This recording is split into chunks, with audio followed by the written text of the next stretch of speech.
ans avant notre ère, les hommes cessent d'être nomades et ils s'installent durablement. Ils deviennent sédentaires. Cette période amène la population à augmenter. Les villages grossissent et bientôt les céréales sauvages ne suffisent plus à nourrir tout le monde.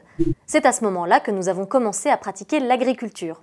La révolution du néolithique est en marche. Tant que l'homme était nomade, il ne pratiquait pas l'élevage. Déplacer des troupeaux entiers est compliqué. Mais lorsqu'il devient sédentaire, tout change. C'est le chien qui est le premier animal domestiqué, c'est-à-dire apprivoisé, à la fin du Paléolithique. Quand on vous dit que le chien est le meilleur ami de l'homme, c'est pas pour rien. À partir de 9000 ans avant notre ère, d'autres animaux suivent.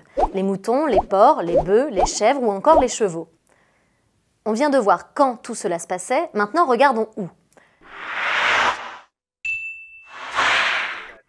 Sur cette carte du monde, vous pouvez voir des traits bleus qui dessinent les grands fleuves qui se sont naturellement trouvés au cœur d'importantes zones agricoles, l'eau étant au centre du développement des cultures et des élevages. Le climat doit aussi être assez chaud pour que les céréales poussent. En rose, vous voyez les zones où l'agriculture apparaît et dans les zones en pointillés bleus, l'élevage. Comme vous le découvrez, tout a commencé en Mésopotamie, ce nom signifie « région entre les fleuves ».